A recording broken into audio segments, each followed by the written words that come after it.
iniciativa do Instituto Cultive Suíça Brasil e da editora Cultive.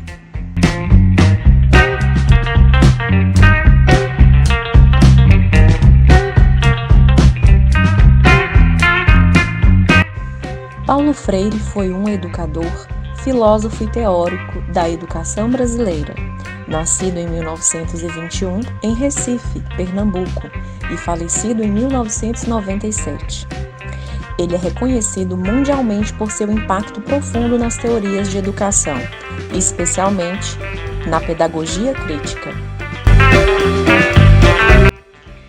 Esta iniciativa também faz germinar uma antologia que reúne textos diversos e ricos em informações valiosas sobre a vida e a obra do Paulo Freire. Um livro criado para propagar saberes e enriquecer as discussões acadêmicas e sociais em torno do patrono da educação do Brasil.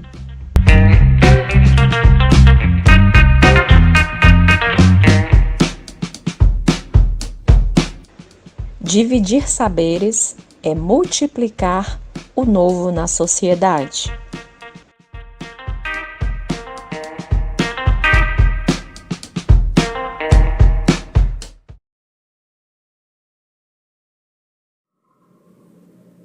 O que é o Instituto Cultive Suíça Brasil? O Instituto Cultive Suíça Brasil é uma instituição sediada em Genebra e criado por Valquírio Imperiano e possui como objetivo promover e divulgar a literatura, a cultura e a arte do Brasil na Suíça e na Europa, promovendo atividades e apoio ao setor social e educacional no Brasil. O Instituto Cultive promove eventos literários, tais como salões do livro, festivais, exposições, encontros e palestras e realiza projetos que resgatam e evidenciam personagens e assuntos históricos. Projetos sustentáveis no Brasil.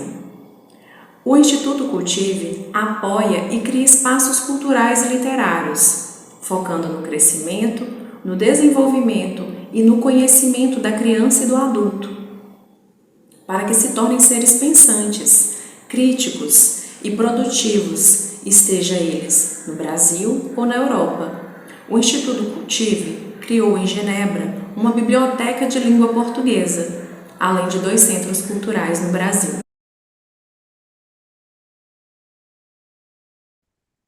Boa noite, senhoras e senhores. Mais uma vez, neste sábado, trazendo 2 professores para falar um pouco sobre Paulo Freire, neste projeto de homenagem ao Paulo Freire. Agradeço a presença de todos, agradeço a presença do público e principalmente a presença dos 2 professores que estão presentes hoje nessa noite de sábado e que deram o seu tempo e a sua sabedoria para você e para nós. Temos hoje o professor José Geraldo Batista, que é um mineiro. Ele é doutor em estudos literários, mestre em teoria da literatura, especialista em estudos literários, especialista em docência na educação à distância, há muitos anos professor titular do curso de letras da UNES, e ele é coordenador desse curso. O professor também é poeta, já publicou vários livros e pertence a várias entidades acadêmicas. Temos também o professor Faustino Moma Tipessi. Ele é mestre em ciências da educação, ele mora e vive em Angola, então ele é um professor angolano e vai falar aqui sobre pensar a escola a partir das ideias de Paulo Freire. E o professor José Geraldo, professor José Geraldo vai falar sobre a importância do ato de ler. Esse é o seu tema. Faremos os dois na sequência. Primeiro, o professor José Geraldo. Aliás, primeiro o professor Faustino Moma, PES, e em seguida o professor José Geraldo Batista.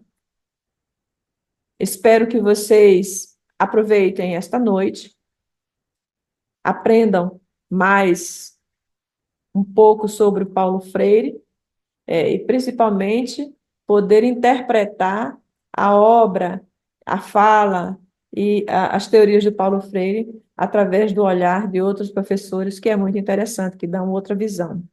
Eu sou Valquíria Imperiano, sou do Instituto Cultivo Suíça Brasil, e que está organizando essa homenagem ao Paulo Freire até o mês de julho, até o dia 30 de julho, juntamente em parceria com Edições Cultivo, Edição Cultivo. Então, com vocês, o professor Faustino Moma.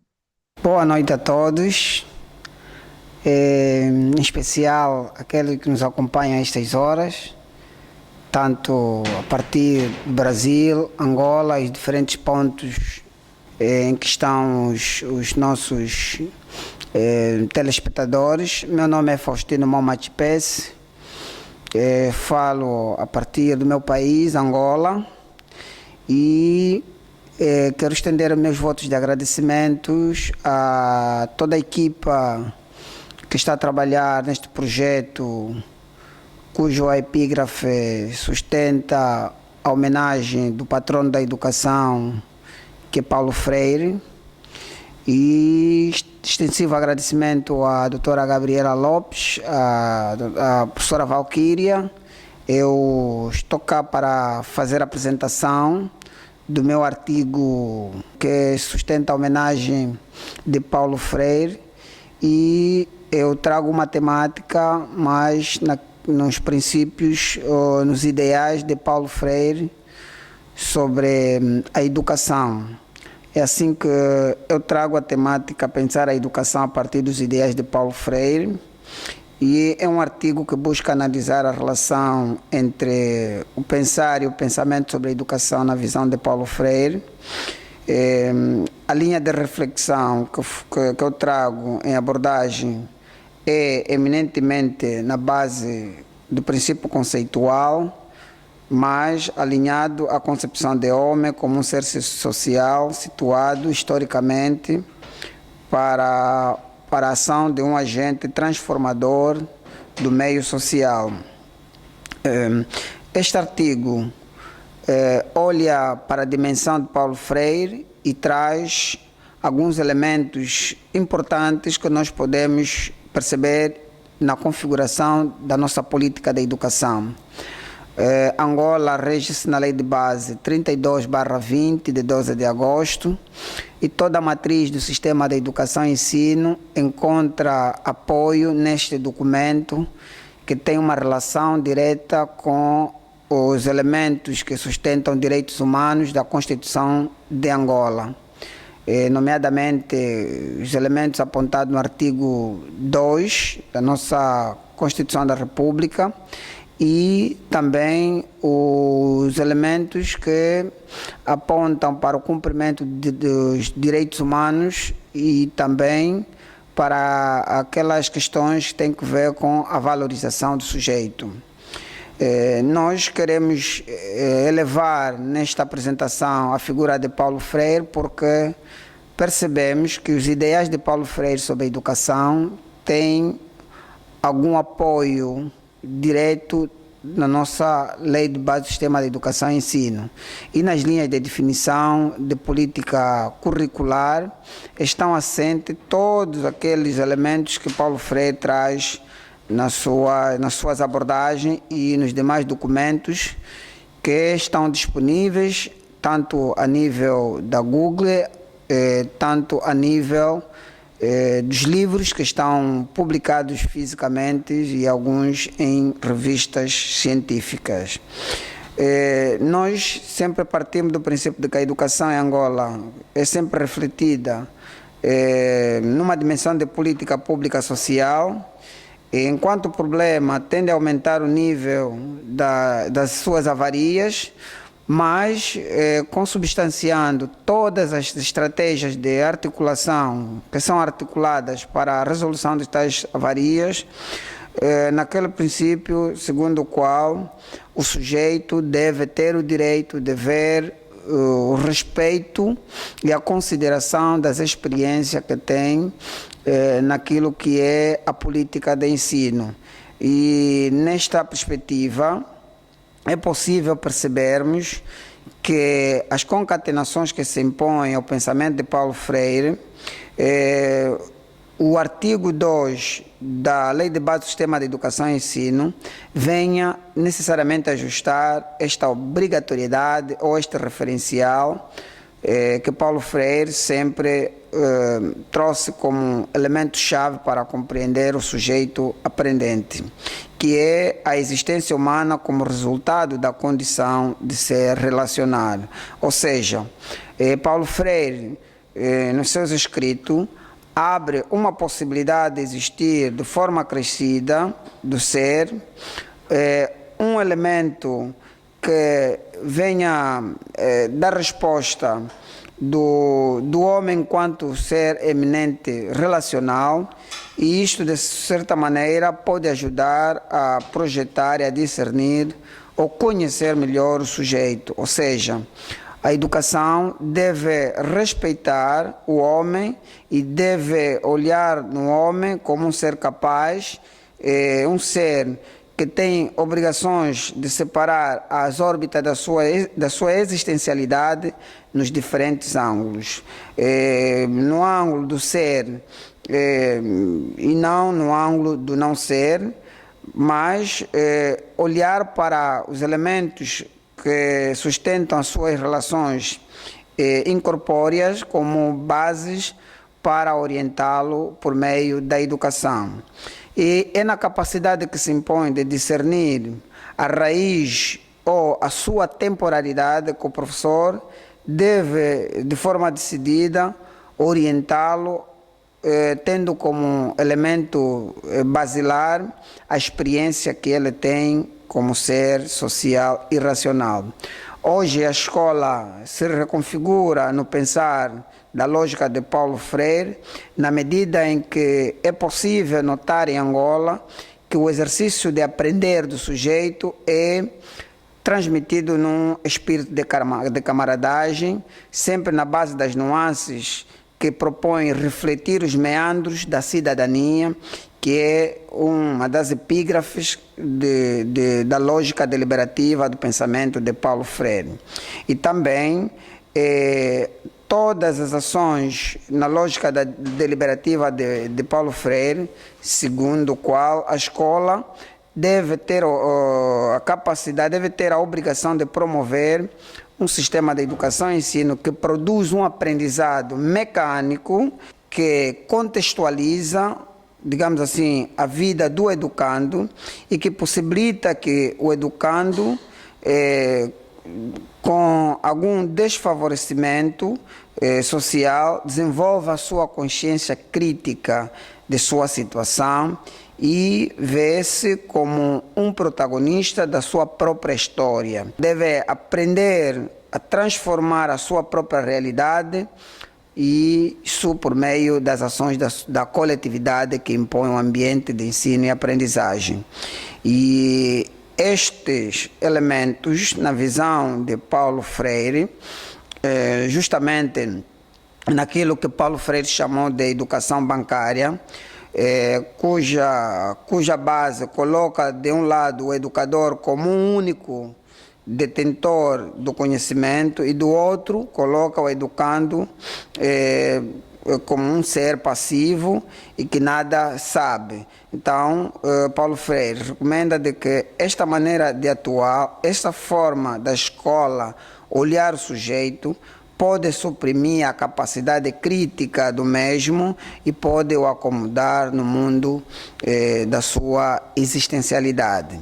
Portanto, essa perspectiva que nós entendemos ser axiológica deve nos remeter a refletir de forma profunda sobre a educação que se quer e o tipo de cidadão que se pretende.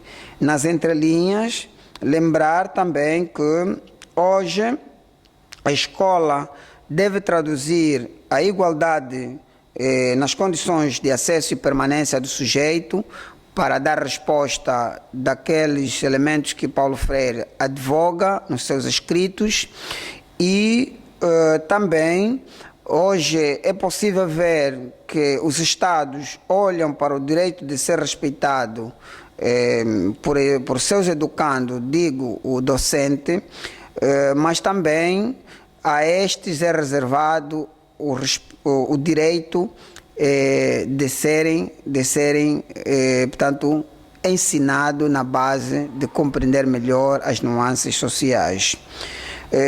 Então, isso pressupõe dizer que o que Paulo Freire nos orienta nos seus escritos traduz de forma efetiva de que as instituições, os países devem criar condições que permitam traduzir ou produzir saberes em que o educando não pode apenas ser considerado como deve ser valorizado.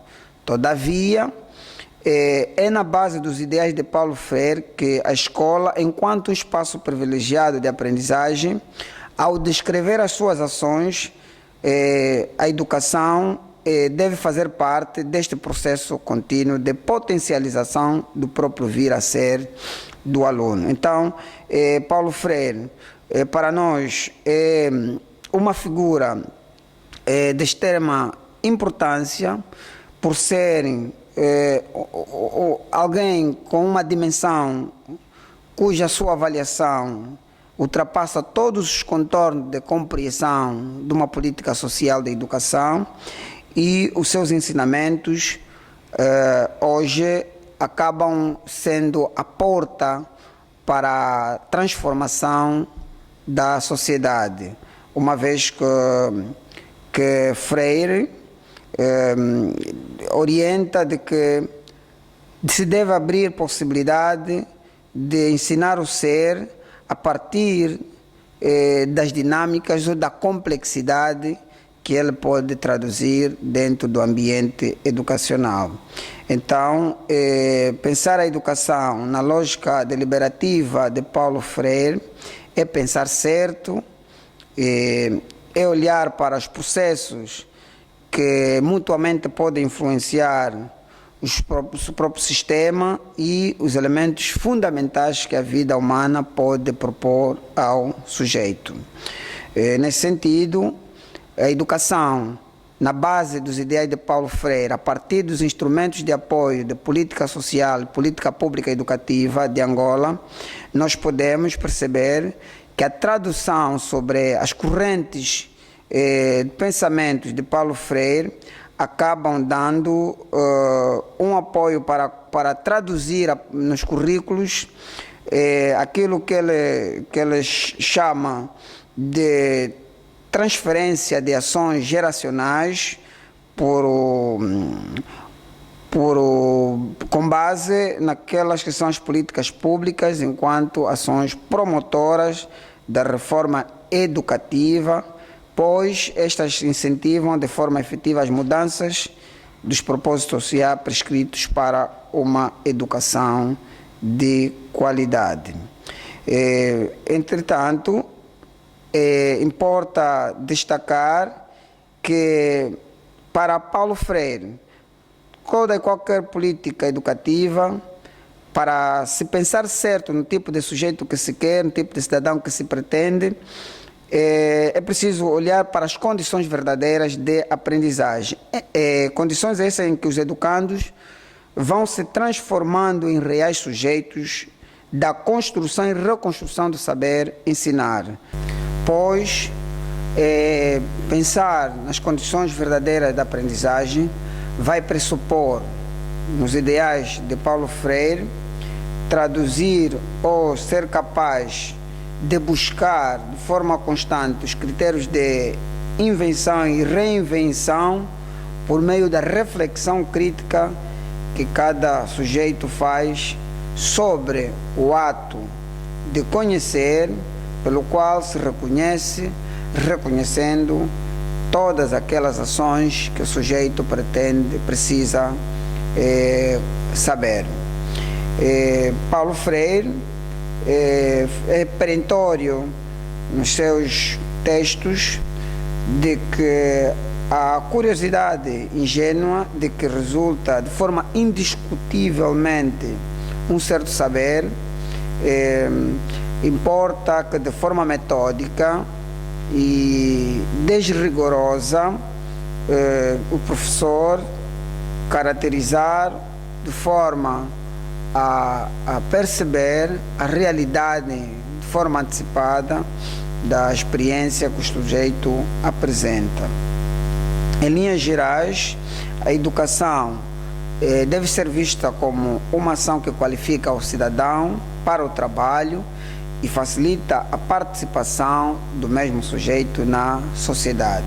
Ou seja, todos os cidadãos têm direito à educação, como irmã na lei de base, e na realidade de Angola, estas ações podem vislumbrar uma vida livre de pobreza, e isso abre espaço para a participação do sujeito na sociedade por meio da sua qualificação ao trabalho.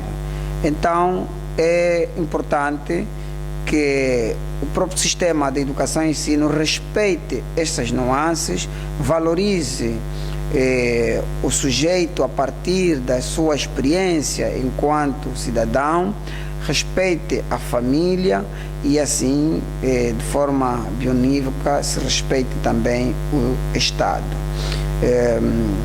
Importa deixar aqui como notas, considerações finais, fundamento segundo o qual a educação deve ser vista também como um dever. Portanto, as crianças, os alunos, devem trabalhar para ajudar a resolver os problemas, futuramente resolver os problemas sociais e participarem, mas é importante que se aprenda os princípios sobre o direito da igualdade e as condições de acesso e permanência dos mesmos para garantir o princípio do pluralismo de ideias, de concepções pedagógicas, o respeito à liberdade e o apreço à tolerância, que são os principais ideais que Paulo Freire procura traduzir nas suas falas e nos seus textos, e importa que isso se incorpore nos instrumentos de política pública educativa e nas suas leis e decretos que regulam o funcionamento das instituições. O meu muito obrigado por terem permitido, disponibilizado também o seu tempo para nos ouvirem, e queremos acreditar que trabalhando nestes termos conseguiremos a passo certo e continuar a elevar a dimensão de Paulo Freire. Muito obrigada, professor Faustino, pela sua participação, pela sua colaboração em trazer esse tema, pensar a escola a partir dos ideais de Paulo Freire, que foi exatamente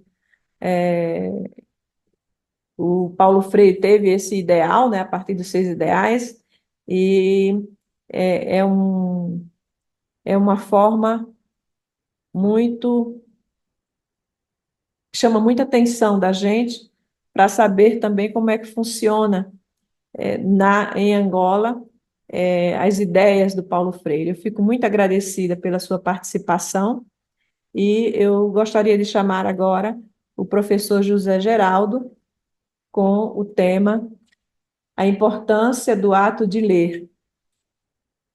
Muito obrigada, professor, a fala é sua. Boa tarde, eu sou o professor José Geraldo. Estamos aqui para falar um pouquinho hoje da questão do ato da leitura, o ato da leitura de Paulo Freire, ok? Então nós temos um trabalho. Bem, primeiro eu vou falar de mim, né?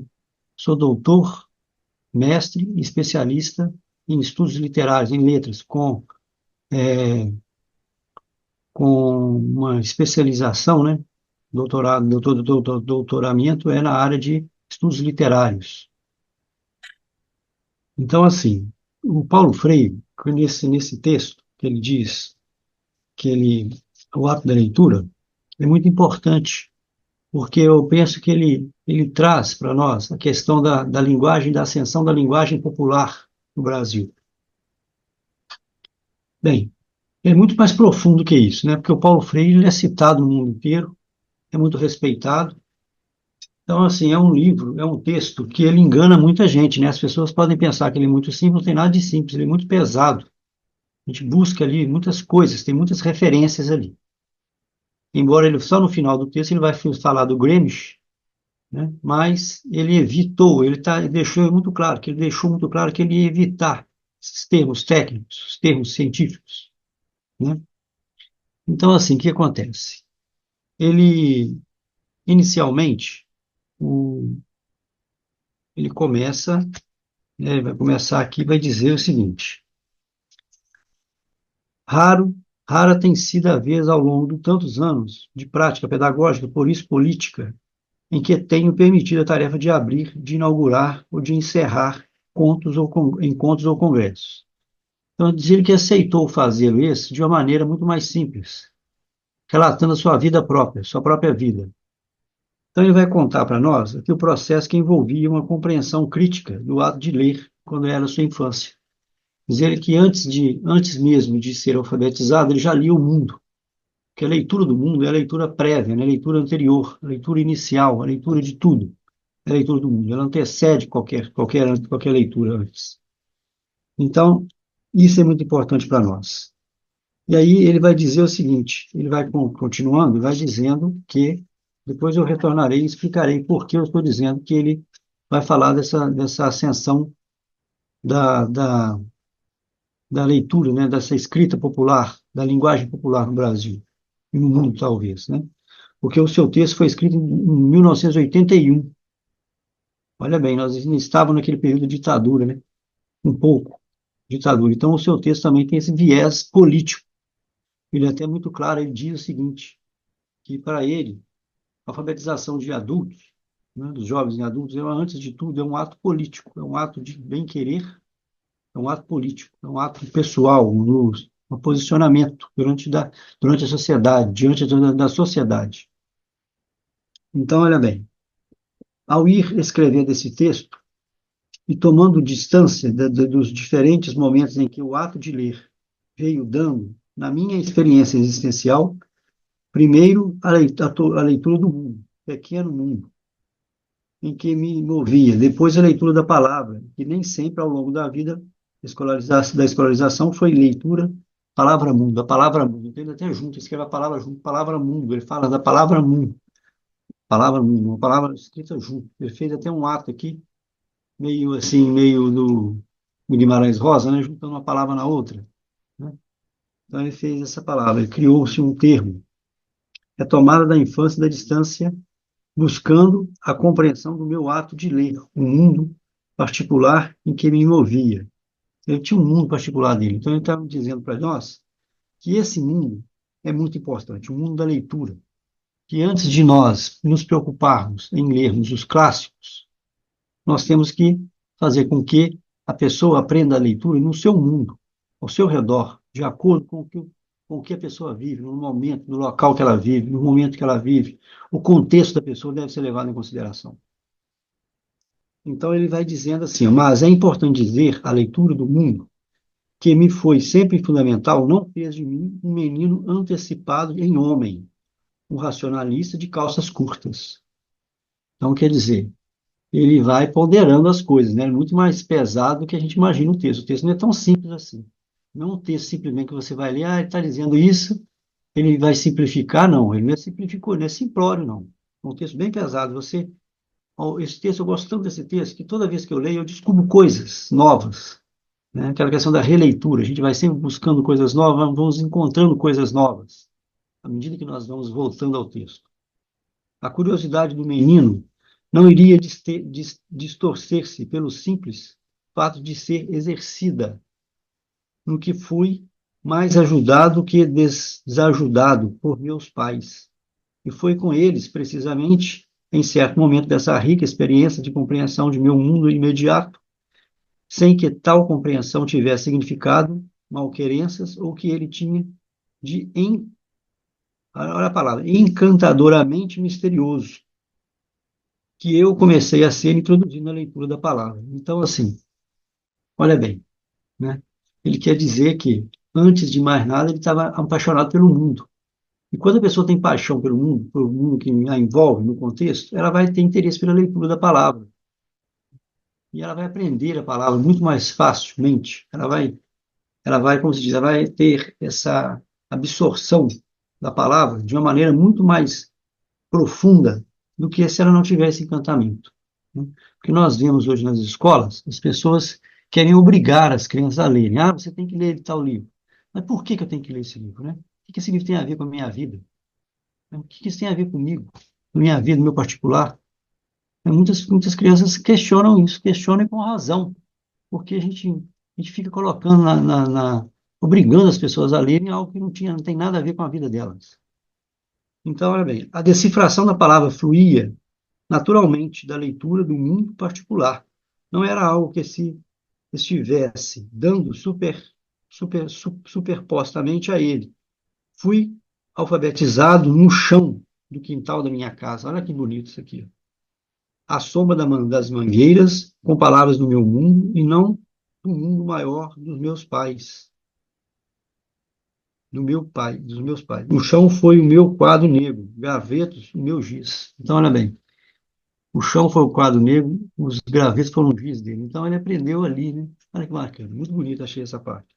Por isso é que, ao chegar à escolinha particular de Eunice Vasconcelos, cujo desaparecimento recente me feriu e me deu a quem presta agora uma homenagem sentida, já estava alfabetizado quando ele chegou à escola.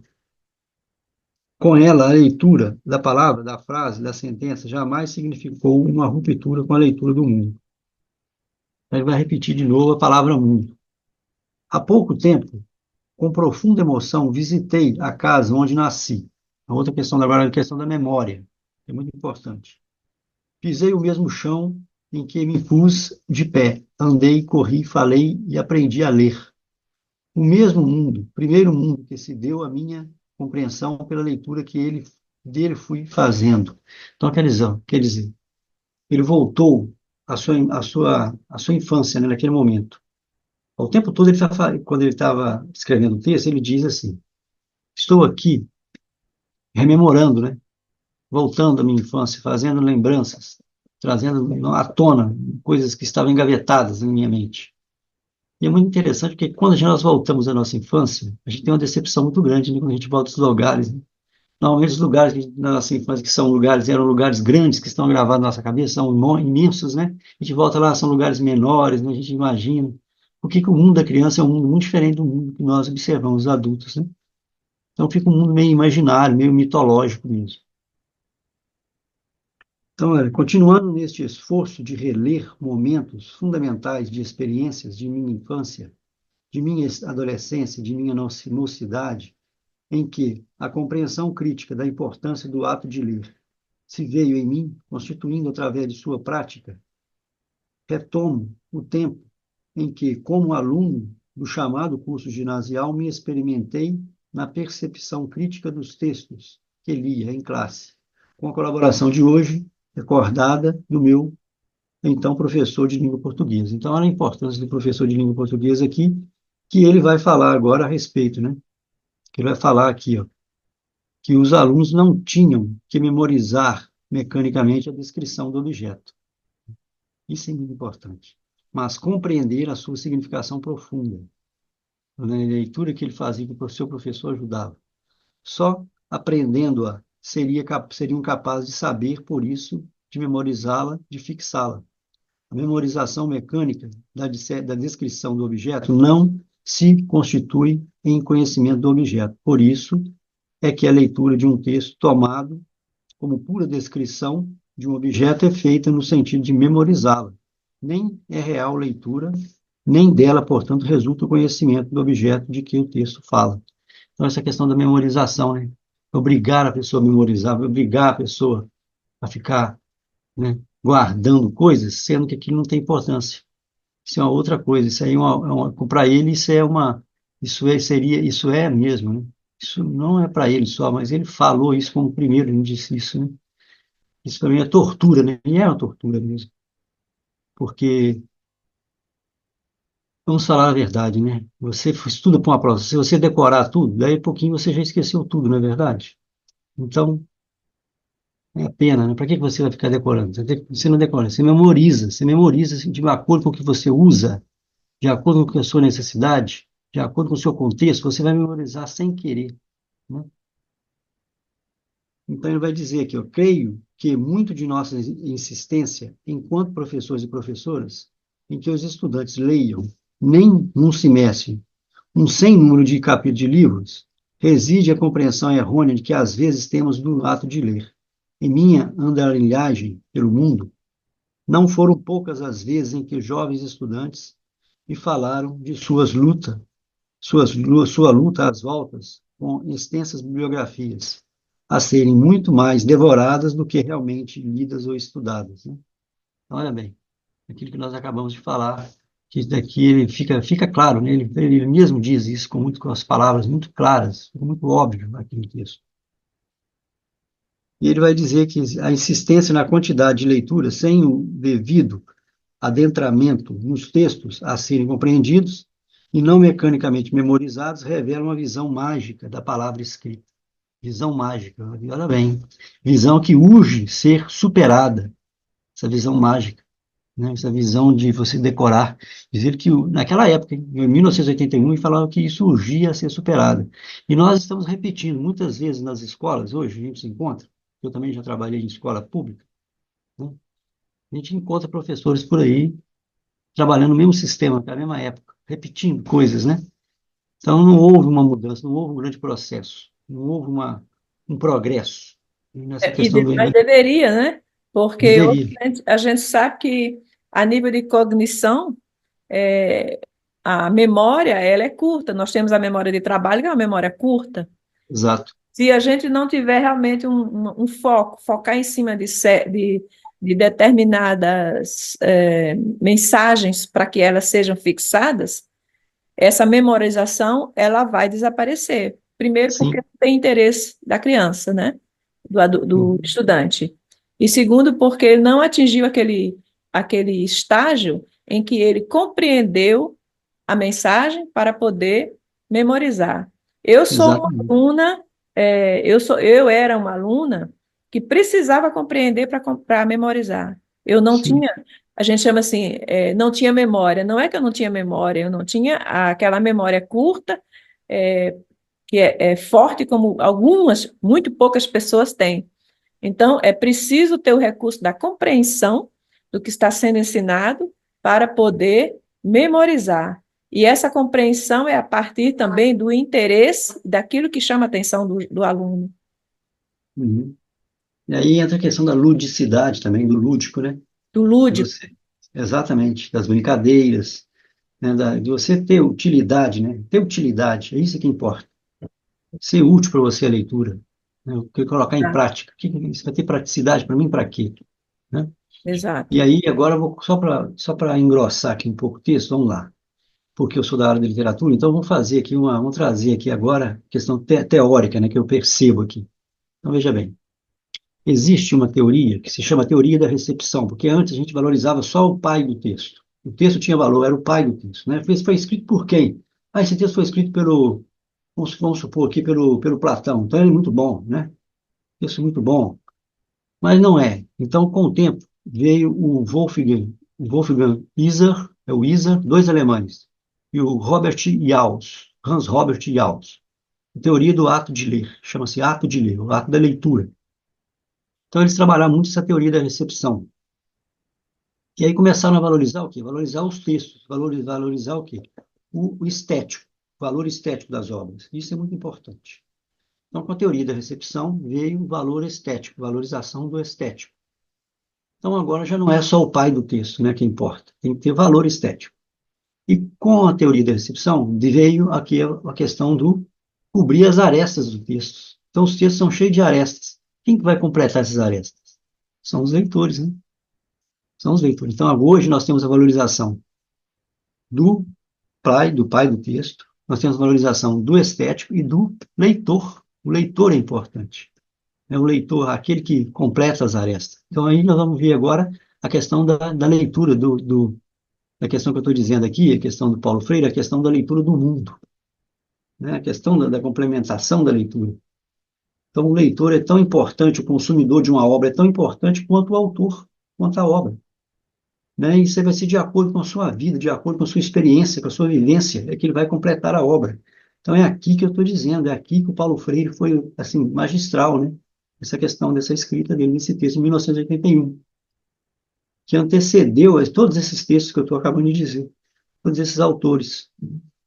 Então, o que acontece? Acontece que complementando essas obras, nós temos agora, em 1984, nós temos um grande escritor, o Guedes. O nome dele é Paulo Coimbra Guedes. É Paulo Coimbra Guedes, o nome do autor. Ele escreve um texto que se chama A Formação do Professor de Português, que língua vamos ensinar. É um livro maravilhoso, que todos os cursos de letras devem ensinar, todos os cursos de letras e de línguas, né? De uma maneira geral, de linguagens, devem ensinar aos seus alunos. Que é a questão de que língua vamos ensinar. Qual é a língua que você vai ensinar, né, ao seu aluno? Sou professor de língua portuguesa, que língua eu vou ensinar? Quer dizer, tem várias línguas? Sim, nós temos que ser um poliglota de nossa própria língua, não temos? Porque existem várias variantes, né? Olha só, várias variantes, é o que eu disse. Isso é um pleonasmo, né? Temos que ter, nós temos variantes diversas dentro de uma língua, vários níveis de linguagem. Qual que nós vamos usar? Então, em 1980, em 1984, foi feito um discurso em Porto Alegre. E aí, o partido está dizendo assim, disse ele para dezenas de milhares de pessoas de largo da prefeitura que em uma cadeia de rádio, é bom mesmo que o Figueiredo não trabalhe mais do que 4 horas por dia, senão este país estaria numa merda mais ainda. Quando ele falou essa palavra merda, aquilo foi uma loucura em todos os jornais, em todas as rádios do Brasil, quando ele falou essa palavra. Quer dizer, é uma palavra hoje todo mundo comum, né? Todo mundo fala isso, né? Lógico, a gente fala isso em determinados lugares, não vai falar isso. Mas é uma palavra mais do que comum, não é verdade?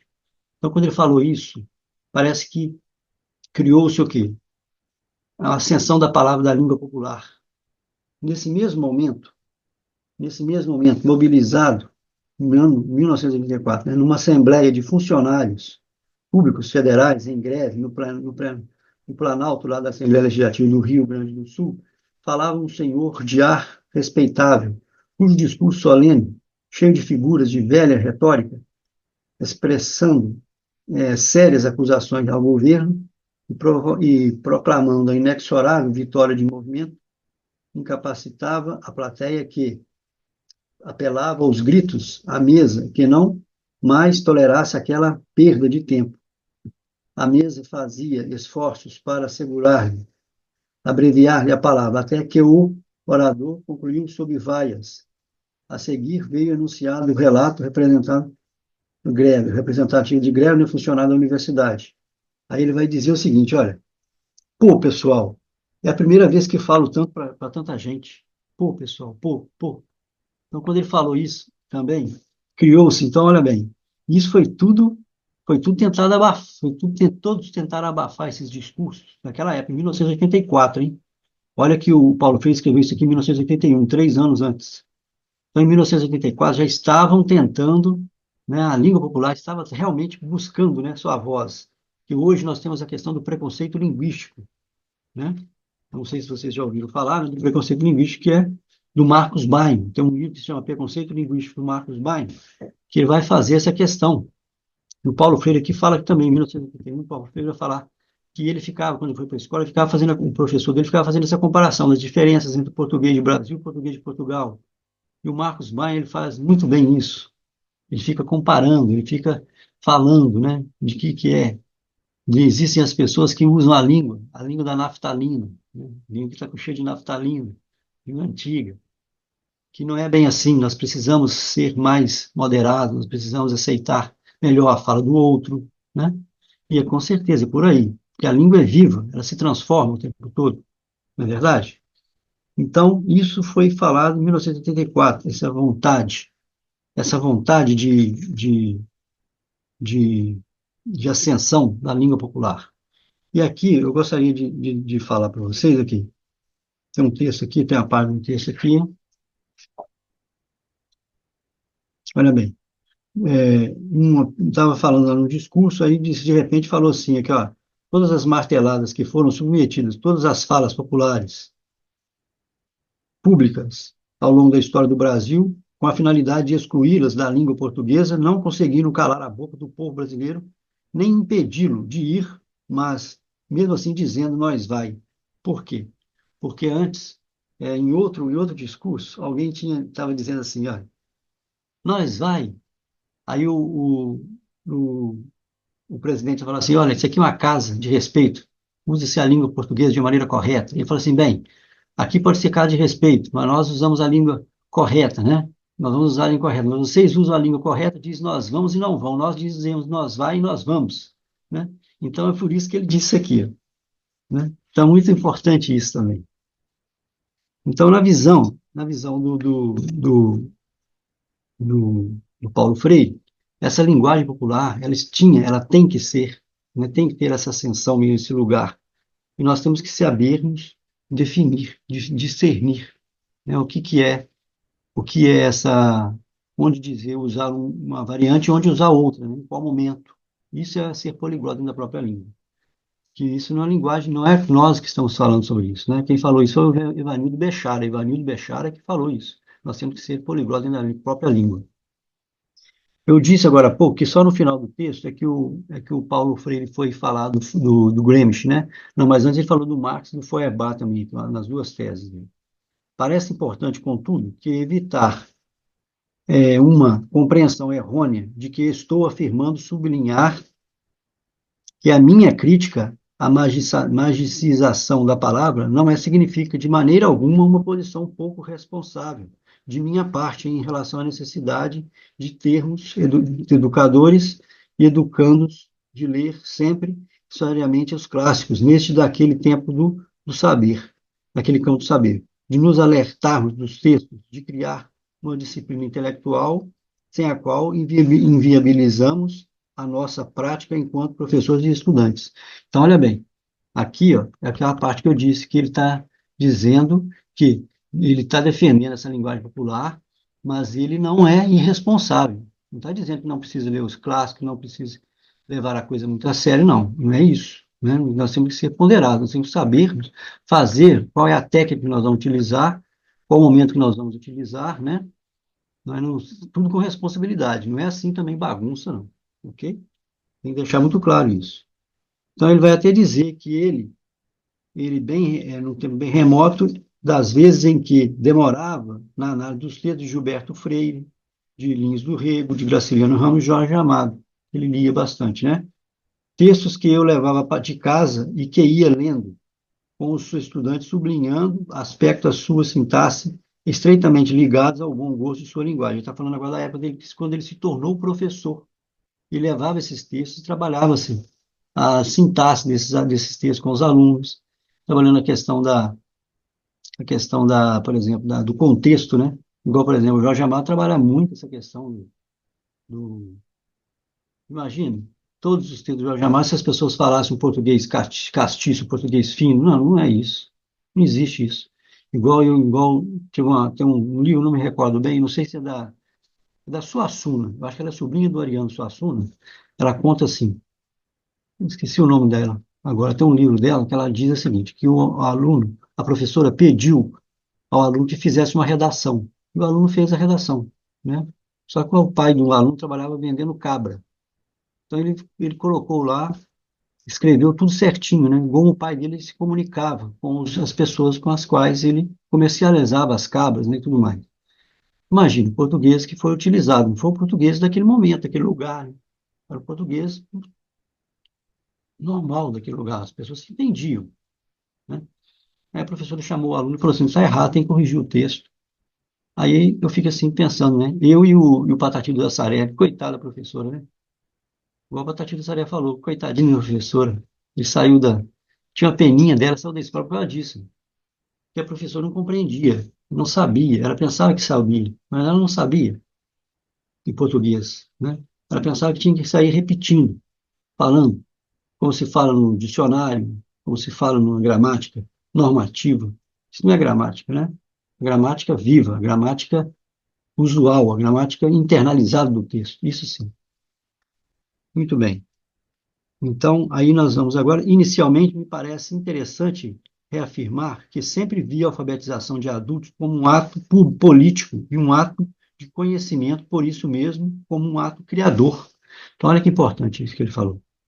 Aqui ele mesmo está dizendo, a questão do ato político que ele diz. Para mim, seria impossível engajar-me num trabalho de memorização mecânica dos Babebibobu, dos Lalelilolu. Daí também não pudesse reduzir a alfabetização ao ensino puro da palavra, das sílabas e das letras, ensino em cujo processo alfabetizador fosse enchendo com suas palavras as cabeças supostamente vazias dos alfabetizandos. Pelo contrário, enquanto ato de conhecimento, ato de criador. O processo de alfabetização tem no alfabetizando o seu sujeito. Então, olha bem, isso é muito importante. Aqui está falando da alfabetização de jovens e adultos, mas olha só, quando uma criança vai para a escola, a criança também já sabe, ela já sabe falar o português. Ela fala o português corretamente, tanto é que ela vai ao banheiro, ela pede para ir ao banheiro, né? Todo mundo se entende. Agora, ela deve ir para a escola para buscar o quê? Para buscar o português, o quê? Português padrão, português culto, que é direito dela também aprender. Mas a professora, a escola não pode falar que ela não vai dar agora em diante, que você vai ter que esquecer essa língua que você fala e aprender uma nova, não. De forma alguma, não é assim, né? Então, nós temos que reaproveitar o conhecimento anterior que é da pessoa. Mesmo porque numa sala de aula nós temos, por exemplo, um professor, dois, no máximo dois, cheio de alunos, né? Quem vai aprender mais ali? São os professores, né? Tem mais conhecimento ali do que tudo. Alguém, todos nós sabemos que somos doutores em alguma coisa, né, na vida. Todos nós somos. Então, não é possível que um professor saiba tudo. Concordam comigo? Então, isso é por aí. Então, olha bem, na verdade, tanto o alfabetizador quanto o alfabetizando, se pegarem, por exemplo, um objeto como faço agora, em que tenho entre os dedos, seja um objeto, né, são as canetas, né? Por exemplo, ele vai falar da caneta, é, ele vai fazer o seguinte, vai falar o seguinte, que a caneta, embora ele vai, tanto ele quanto o aluno sabe que aquilo ali é uma caneta. Só que ele pode usar a caneta para escrever a palavra escrita, né? E o alfabetizando não, ainda não, está aprendendo ainda. Mas todos eles vão se reconhecer na caneta, vão entender a caneta. Então veja bem, a leitura do mundo precede sempre a leitura da palavra, e a leitura dessa implica a continuidade da leitura daquele. Então veja bem, olha que importante, né? Você vai sempre, depois que você aprender a ler, você vai continuar a lendo o mundo, mas de uma maneira diferente. Você pode ler o mundo também dentro da sua casa, né, através dos textos, você pode viajar, não é assim que nós dizemos, que através da leitura a gente viaja, não é verdade? Então é por isso, né? Aqui que vem essa questão. Os professores de português, até às vezes, até usa isso como mote, né? Mas às vezes o professor de português nem lê tanto, né? É uma pena, né? Não tem tanto tempo para ler, não é verdade? De alguma maneira, porém, podemos ir mais longe e dizer que a leitura da palavra não é apenas precedida pela leitura do mundo, mas por uma certa forma de escrevê-lo ou de reescrevê-lo, quer dizer, de transformá-lo através de nossa prática consciente. Olha que bonito, né? Então você vai, olha a importância que eu falei aqui, ó, aquela importância que eu estava dizendo da questão da importância do leitor hoje, completando as arestas do texto. Ele completando de acordo com a sua vivência, de acordo com a sua experiência. Então, isso é importante. muito importante. Né? Porque você, à medida que você vai aprendendo a ler, você vai adquirindo leitura do mundo e leitura, suas experiências através da literatura, através dos textos que você lê, você vai completando as áreas de maneira diferentes. Você vai transformando o mundo. Né? Isso é muito importante. Bem, este movimento dinâmico é um dos aspectos centrais para mim do processo de alfabetização. Isso o Paulo Freire falando, né?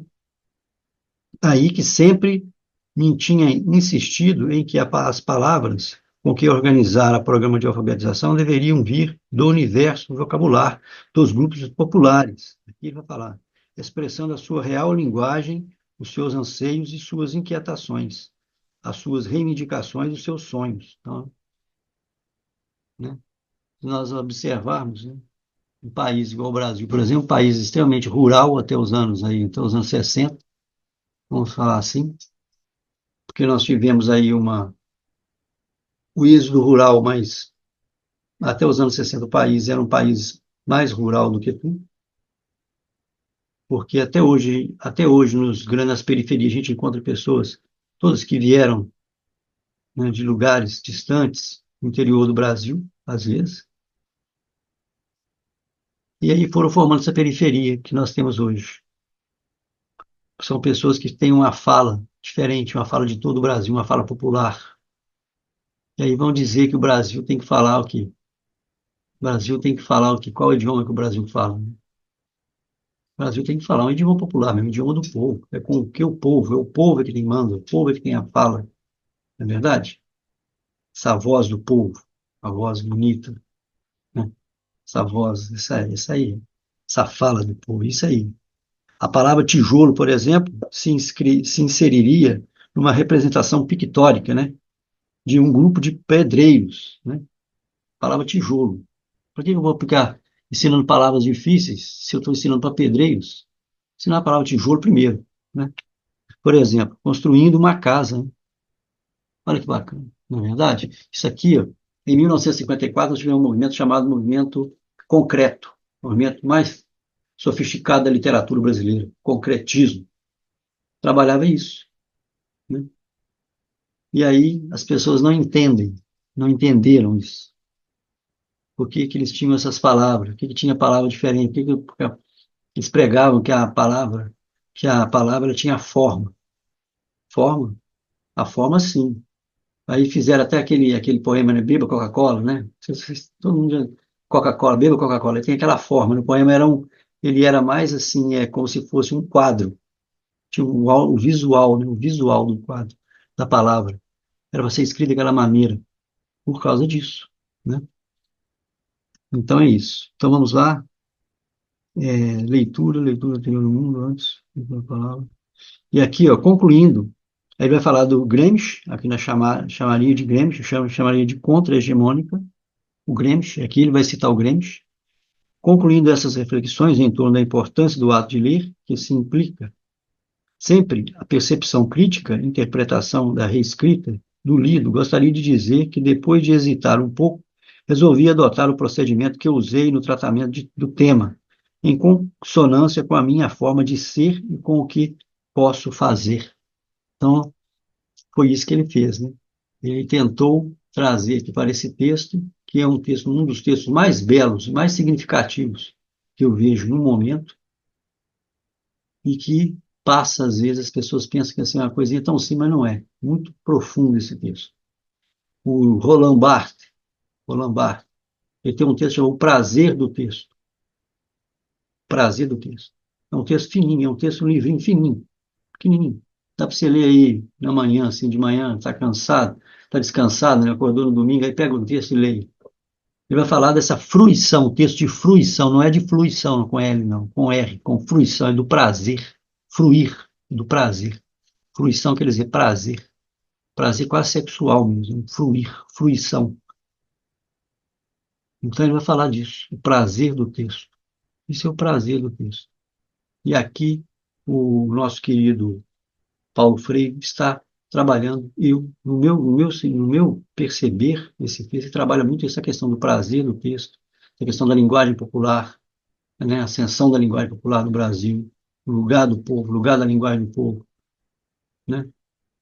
Mas com responsabilidade. Não quer dizer que nós devemos, todo mundo agora, não é porque o fulano fala nós vai, que nós vamos passar a falar nós vai, não é isso, né? Ele deixou muito claro que é com responsabilidade, que tudo, porque é direito de quem vai para a escola, é direito de aprender a língua padrão, a língua canônica, né? É direito de você saber, para você saber escolher no momento em que você está, de acordo com o público, de acordo com o que, no seu contexto, você vai usar qual variante de sua língua. Aí nós vamos voltar lá no preconceito linguístico, no nosso autor que eu falei agora há pouco, que é o nosso querido Marcos Bain, no preconceito linguístico, né? Então é isso. Acho que por enquanto, acho que eu falei muito.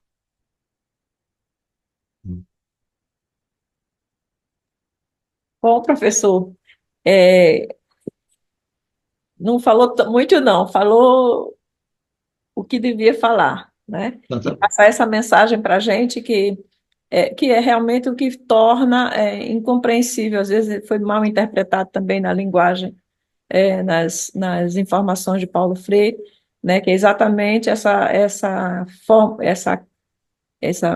situação que você nos falou, não é falar errado para a gente, né?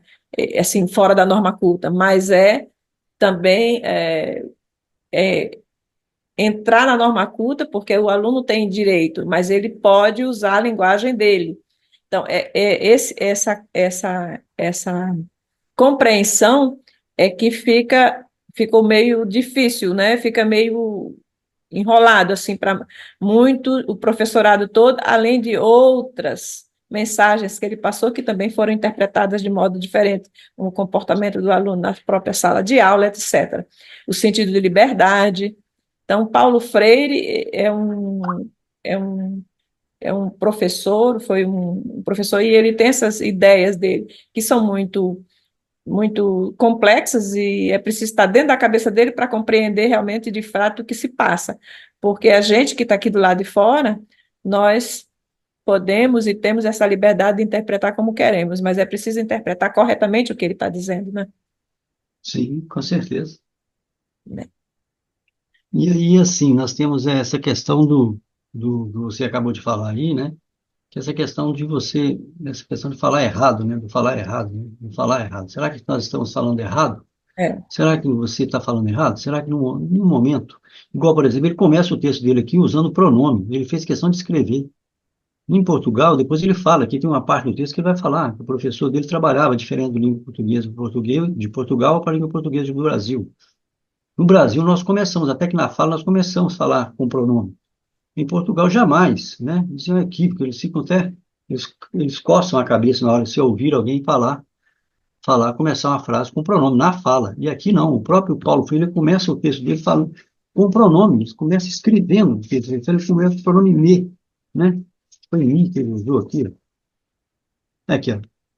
Me parece indispensável. Ele começa assim, me parece indispensável. E o texto dele todo assim. Então, quer dizer, ele fez questão de mostrar, ele não é, como se diz, ele foi coerente com a fala dele, coerente com o que ele estava defendendo, coerente com o texto dele, né? Isso é um erro de língua portuguesa.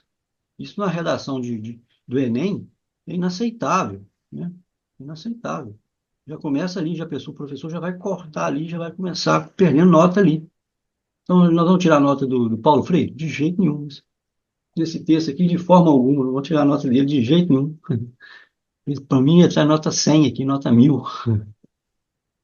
mas aí o aluno na sala de aula é, fica essa coisa, como trabalhar o aluno de forma que ele possa se exprimir na sua linguagem, né? Já que a gente está falando de a língua dentro da língua, mas ao mesmo tempo, como ele está na escola, na escola, ele vem, subentende-se que ele vem para aprender a norma culta, Sim, né? Então, sim. como trabalhar essas duas formas, de forma que não agrida o aluno, mas que ele aprenda a norma culta. Uhum, exatamente. Aí Essa sim, é a aí questão. você vai entrar mais, isso é questão do professor. O professor tem que deixar e mostrar isso para o aluno, né? Como eu fiz aqui, ó. Né? Esse texto aqui, ó, foi escrito por quem? Foi escrito simplesmente por Paulo Freire. Ele está habilitado a fazer isso, porque o texto que ele está escrevendo é um texto com um congresso, é um texto que ele estava defendendo essa questão da língua popular mesmo e tudo mais. Mas, para você escrever um texto, por exemplo, se você for escrever um texto científico, você não pode fazer isso, não deve. Né? Se você for escrever uma prova vestibular, você não deve escrever isso, porque lá você está sendo avaliado da forma culta, a norma culta, né? Então você tem que saber isso, né? O aluno Mas precisa aí saber o isso. Paulo, quando fez isso, talvez ele já tenha usado esse recurso exatamente para provocar, né? Para provocar, é sempre provocar, sempre provocar. Sempre provocando. A provocação é importante demais, né? É, a provocação é importante, exato, né? Que você atiça aquela coisa da contraposição, né? Uhum. E faz com que a pessoa até vá verificar, será que eu estou pensando errado ou será que ele está certo? Então eu vou investigar, né? É isso Na aí. investigação você também acaba aprendendo. É Mas, lógico, é claro. É lógico. então isso aí é a provocação. E, Uhum. é, e dentro do Brasil, né, você falou assim, a língua dentro da língua, né? Nós temos o Brasil inteiro, o Brasil é muito grande, e tem uma diversificação muito grande não digo de idiomas, mas de línguas regionais, né? De línguas regionais. E em cada lugar a gente vê que tem regiões do Brasil em que se coloca o singular com o plural, Sim. né? São distorções regionais, distorções geográficas. Usa o Isso. tu com ou é o nós com o verbo no singular, o nós com o verbo no singular. Então tu vai, então tu quer, Exatamente. né? Então Exatamente, assim, é. isso aí a gente vê e é falado por todo mundo. É, lá na região, lá, tem a região aqui do Paraná que fala o verbo ponhar, Ponhar, né? ponhar. Ponhar. O verbo pôr, né? O verbo pôr. Um verbo logo difícil, um verbo tão complicado, né? O verbo da segunda, da segunda É. conjugação, né? Aí os alunos da pergunta, por que da segunda? Tinha que ser da quarta, né? Porque é ir, né? Ar é ir, cadê o or? Ele está com or, tem que ser da quarta. Não, esse é da segunda, porque tem um é, do ponere, do poer, que veio do latim, e está escondido aí atrás. A gente tem que brincar assim com o aluno, né? Então, eles, Mas tu eles vai. inventam, É, né? Colocam o ponhar ainda por cima. e isso chega a ser, ele é tão incutido dentro da própria, da própria mente da pessoa, que eu já ouvi e ouço, né? Nós, quando estamos falando, a gente, sem querer, se a gente não fizer atenção na nossa fala, nós colocamos os nossos vícios de linguagens dentro da fala. Sim, com certeza. Ou colocamos muita. Eu não sei como é que chama mais em português, são né, esse Ah, né entendi. aí, essa chamativa, porque é São para marcadores conversacionais, marcadores e conversacionais. aí, esse marcador convencional. E tem, assim, cada região, eles têm esse marcador diferente, né? Sim, O mais marcadores comum é o né, conversacionais. A própria entonação, né? A própria entonação a própria entonação. da Tanto região é, professor, que eu faço transcrição de, de, fonética, de palestras, às vezes eu não na faço transcrição todas, porque fonética. dá um trabalho danado. Ou Muito trabalho. de textos que são registrados, Uhum. principalmente em palestras e conferências, quando o texto é lido e registrado, é fácil de fazer a transcrição. Mas quando existe um diálogo, uma conversação, como a gente está fazendo aqui agora, Fica muito se eu difícil. for fazer a transcrição, é tão complicado de entender o fio da meada do tema que às Uhum. vezes não dá para fazer, Não dá. É verdade. por Eu causa fugi da desses. linguística, eu fugi da linguística por causa disso. Eu não gosto de fazer transcrição. Embora eu entendesse bastante, se fosse bem linguístico, mas eu corri da linguística, eu não queria fazer transcrição fonética de forma alguma, Uhum. que realmente é uma questão muito difícil. É muito difícil. Até a E, pausa para respiração você tem que colocar. pois é. E, assim, Uhum. e a transcrição escrita, né, de um texto, para transformar esse texto mesmo num texto escrito, Eu percebi uma coisa, eu cheguei à conclusão essa semana, quando eu estava fazendo uma transcrição escrita, né, que eu queria pegar um texto que estava registrado e escrever, que a autora disse para mim que não tinha tempo e que eu poderia fazer a transcrição. Eu fiz a transcrição, primeiro eu fiz tal e qual. Quando eu fui ler, eu não compreendia o fio da meada, de onde é que uma ideia, um pensamento vai.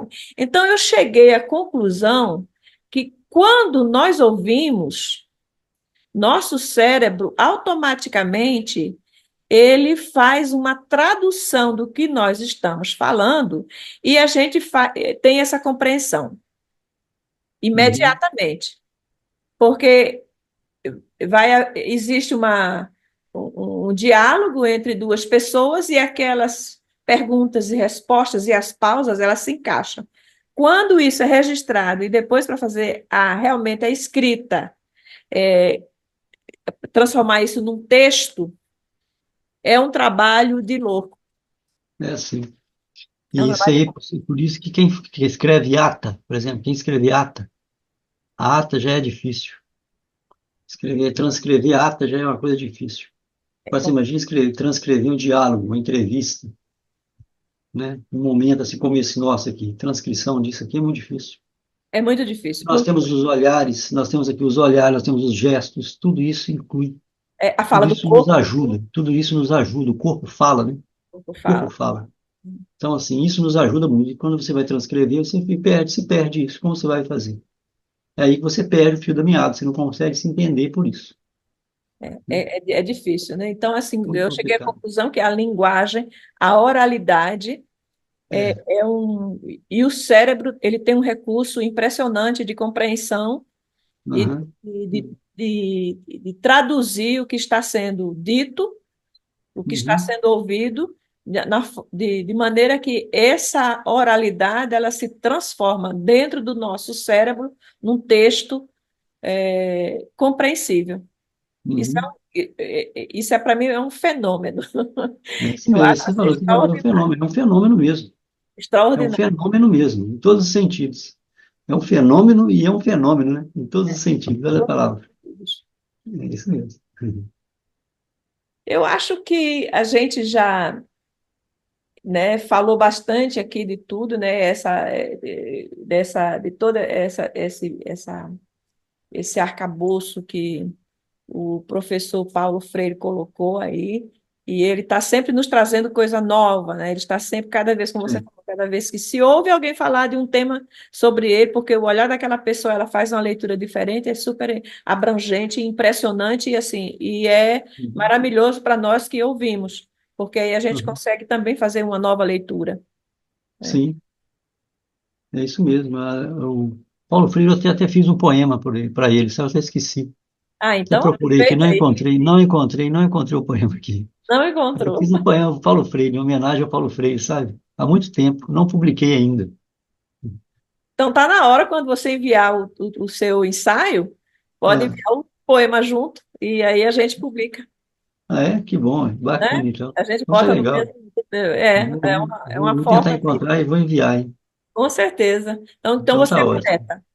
Então tá. Eu escrevo, eu gosto de poesia, eu não gosto de poesia, eu gosto de antipoesia. Aquela poesia, aquele que você leva um soco no estômago, sabe? Eu gosto de poesia assim, Ah, bem chocante, sou antipoético. é o antipoético, né? Gosto disso. Uma hora você manda aí que eu quero ver qual é a sua, para onde vai essa antipoesia. Antipoesia, é a poesia assim chama-se poesia do, como que eu posso dizer? A poesia do imediato, do que acontece, do olhar. É como Hum, se fosse uma crônica, né? entendi. Do imediatismo, o que está acontecendo. Então, eu tenho muita poesia, eu já escrevi, já publiquei alguns livros, né? Sei. Então, assim, agora tem esse poema do Paulo Freire que está perdido por aqui, eu até procurei e não encontrei, mas se eu encontrar, eu vou enviá-lo. Muito Enviarei. obrigada. Eu agradeço. Bom, Então, até tá ótimo. na última entrevista, a, a professora, ela nos trouxe poemas, né, a Olga, né, ela nos trouxe poemas de Paulo Freire. Eu não conhecia o lado poético do Paulo Freire. Que, aliás, depois eu fui procurar na internet e não é uma coisa assim muito simples de achar, Uhum, a poesia do Paulo Freire. Mas, assim, eu gostei bastante do que eu vi, do que eu achei, né, da forma do Paulo Freire escrever também, e da uhum, forma como ele expressar, né, as ideias dele, os pensamentos dele dentro da poesia. uhum. Mas, professor José, eu fico super feliz, contente, né? Cada entrevista, cada palestra nos abre um mundo diferente, né? E a gente consegue ter uma interpretação e um conhecimento um pouco maior. Eu não conhecia quase nada do Paulo Freire, além do trivial, aquela coisa, né, que ele era educador, escreveu A Pedagogia dos Oprimidos e outras, né, Uhum. e vários outros livros, mas eu não conhecia a fundo a sua a sua pedagogia, né, o seu modo de ler, e realmente eu me encantei com isso. E eu me encanto também com a própria, com a filosofia que ele tem atrás, dessa busca e dessa maneira de querer trazer uma pedagogia para essas pessoas que precisam, compreender o mundo e fazer essa leitura necessária para a liberdade, né? Então, isso Sim, aqui sim, com certeza. A leitura escrita para ele é libertação, né? E é verdade. Teoria e liberdade, né? É isso aí, é verdade. e E o que eu vi assim aqui, eu aprendi aqui com pedagogia da você liberdade. também, é, Pedagogia da liberdade que ele fala. ele colocou, ele criou uma teoria em cima da própria experiência, né? Uhum. Exatamente. As vivências, né, experiências dele. E ele vai criando isso, né? Porque ele foi exilado, né? E aí ficou, como ele diz, a andarilhança, né? Que ele usa a palavra andarilhança. Essa andarilhança por aí, ele adquiriu muita experiência. E quando ele voltou, ele colocou em prática, né? Aquilo que ele tinha aprendido, tudo, colocando em prática. Então, assim, ele é maravilhoso, né? Eu gosto mais. Uhum. Paulo Freire é um dos autores mais citados no mundo inteiro, É. mais citados, imagine, Brasileiro. brasileiro. Devia ser um orgulho para todos nós, né? É, mas não é, né? Infelizmente Não não é, é. mas não é. Mas E, no não é, entanto, infelizmente. deveria. Hoje eu É. comparei o Paulo Freire com também um pedagogo suíço. Para mim, é um dos pedagogos que mais me encantam pela sua filosofia, porque ele também ele escreveu, ele foi da época ainda do Napoleão, que é o Pestalozzi, né? Ah, o Pestalozzi. Pestalozzi, e foi um homem que também enfrentou a sociedade, críticas sociais, a burguesia da época, né? Porque ele lutou por crianças abandonadas, crianças de rua, né? Então, Uhum. isso Esse foi uma. Pestalozzi é o mesmo que foi praticamente o mentor, né, do como é que chama lá, o moço lá do Espiritismo, lá, o Allan Kardec. Allan Kardec, eles foram da mesma época. Ele foi o inspirador do Allan Kardec, sabia? Ele foi Ele foi inspirador. o grande inspirador, o grande mentor do Allan Kardec, foi ele. É, Allan Kardec, na sua revista Espírita, na Revista Espírita, né, ele cita, fala bastante de Pestalozzi, muito sim. bacana aquilo. Eles Eu eram já da li mesma época. bastante. E ele também, e o Allan Kardec também esteve aqui na Suíça, né? Então, Sim. ele se inspirou-se nessa pedagogia do amor, que era a pedagogia do Pestalozzi. E o Pestalozzi Sim, dizia que não se pode educar sem amor, verdade. né? E engraçado que o Freire também diz isso aí. Paulo Freire diz isso o tempo todo, né? É, O tempo todo ele dizendo. eu até falei hoje aqui assim, olha, é, se discute se existe a reencarnação, mas se existe Exatamente. reencarnação, o Paulo Freire é a reencarnação do Pestalozzi, porque Verdade. eles têm muito em comum, Uhum. né? Concordo com você, concordo. Você tem essa sensibilidade, você observa essas coisas, então. É, Eu também eu, observo eu, muito isso. eu fiz essa leitura, que o Pestalozzi, para mim, ele é um símbolo realmente, né? Ele não criou teorias de pedagogia, de educação, como o Paulo Freire, que, né? Mas ele, ele trabalhava a criança e fazia com que a criança fosse para a escola, exigia e procurou lugares e até entrou, se apossou de um castelo onde ele criava, né, botava essas crianças, essa Uhum. castelo era de portas abertas, crianças ficavam porque queriam, e porque queriam, porque ele acolhia, e o acolhimento é que faz, na teoria dele, né, faz com que as crianças se sentissem bem, se sentissem protegidas e elas vinham. E isso afetou a sociedade, e isso agrediu muito a sociedade da época, né, a sociedade burguesa, e ele acabou, inclusive, perdendo, fechado por vários anos, também porque Napoleão Bonaparte pegou o lugar que ele cuidava das crianças para transformar numa enfermaria e socorrer os feridos de guerra. Então, ele passou algum tempo,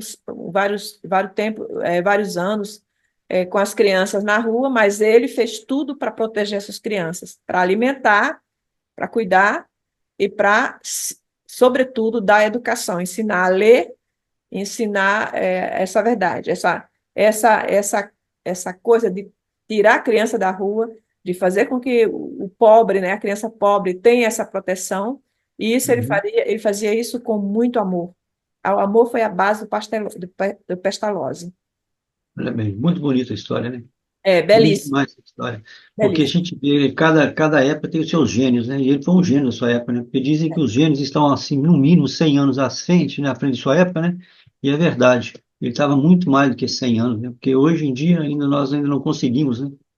Colocar em E prática ele isso. dizia que a educação, né, o Pestalozzi, ele acreditava que a educação é a base para que uma boa sociedade se desenvolva corretamente.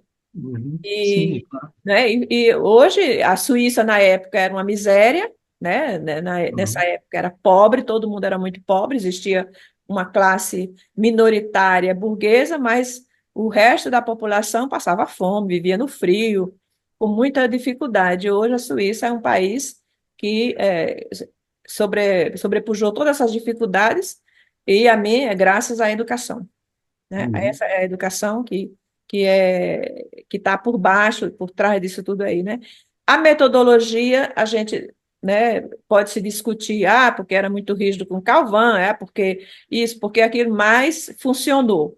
E como funcionou hoje, nós temos um país que é bem estruturado, que tem muitas regras, que é confiável, né? Isso aí, e onde o analfabetismo praticamente sumiu, nós não temos analfabetos aqui hoje, pode ser que esteja começando, porque tem muita gente que está imigrando, mas a Uhum. educação, a escola já foi obrigatória aqui em Genebra. Então, assim, foi não, é obrigatória para criança, É obrigatório, né? é. E, e assim, nós precisamos, inclusive, reformular no Brasil. Então, chegou no Brasil Paulo Freire com ideias que são parecidas com o Pestalozzi, porém mais assim preparadas, né? Porque ele criou fórmulas. As Uhum. fórmulas, porque não é só dizer vamos fazer alguma coisa, mas também como fazer, Exatamente. E né? mostrar o como, né? Como Mostrar o erro e apontar soluções, né? é a solução. E ele conseguiu fazer isso. Uhum. Infelizmente, ele é ainda mal interpretado, mas isso é uma questão do agora, e eu tenho certeza que dentro de alguns anos, ou mais alguns anos, toda essa reformula, o Paulo Freire vai continuar sendo uma das pessoas mais estudadas, tanto no mundo, eu não digo nem tanto no Brasil, eu digo tanto no mundo como no Brasil, porque Exatamente. ele é Não, mais visto fora do que aqui. porque as pessoas que se dedicam mesmo, né, aos livros, à biblioteca, à leitura mesmo, os grandes cientistas, né, estão fora do Brasil, né, na leitura nessa questão, né. É, Muitos grandes, igual Patativa da Saré. Patativa da Saré foi descoberto fora do Brasil, né, poeta. poeta. Poeta popular, né? Poeta popular foi descoberto lá na França, né, aí É, perto de você, aí, na é, França. Então, olha bem, imagina, né, quanto estava aqui no Brasil um poeta tão popular daquele jeito, né, e imagina. não tinha seu valor reconhecido, Não né? É tinha um preciso valor que reconhecido, foi ser seja, reconhecido que venha primeiro de lá fora fora. para dentro. Exatamente, incrível. Isso é coisa que se acontece mesmo, só com o Brasil. É por isso que eu estou dizendo, nós ainda vamos chegar lá, nós ainda vamos evoluir mais. Sim, eu tenho Quem certeza. sabe nessa linguagem popular vai se tendo ascensão e nós vamos chegar, É, nós com vamos certeza. conseguir. Vamos sim. O trabalho de gente boa como você e como tantos Isso, muito outros obrigado. Muito estão aí obrigado. trabalhando pela educação. Bondade, Com sim. certeza essa Bondade, sim. semente vai brotar e vai formar essa árvore linda do saber que está aqui atrás de mim, ó. Exatamente, essa árvore maravilhosa aí. A árvore do Exatamente. saber, a árvore da paz, a árvore da comunicação, a árvore Da comunicação, da harmonia, do amor, do do amor, equilíbrio. da O equilíbrio amizade, da traz harmonia. solidariedade, né, da compreensão. Exatamente. E É é isso isso. aí. Eu agradeço muito, professor. Ô, Foi um Kira, eu que prazer. agradeço. Eu fico muito feliz de participar, fico muito feliz em participar, tá bom? Sempre que precisar de mim, eu estarei sempre às ordens, sempre à disposição, no que eu puder ajudar, tá bom? Muito Se eu puder obrigada. contribuir com alguma coisa, estou sempre às suas ordens. Muito obrigada, professor. De nada. Bom, pessoal, agradeço a presença de todos vocês esta noite. Agradeço a fala do professor Faustino e a fala também do professor Geraldo, aos dois, o nosso agradecimento profundo, nossos agradecimentos, porque são vários agradecimentos que nós temos que fazer a vocês pela disposição de estar aqui presente, por trazer o conhecimento e por despertar no público o interesse por este momento. Muito obrigada a vocês. Espero que possamos continuar juntos. Não esqueçam de enviar os ensaios sobre essa fala, que será publicada na antologia Paulo Freire, Patrono da Educação Brasileira, e aguardo vocês no próximo sábado, também às 17 horas. Meu obrigada e boa noite. Muito obrigado. Boa noite, com Deus. Valeu.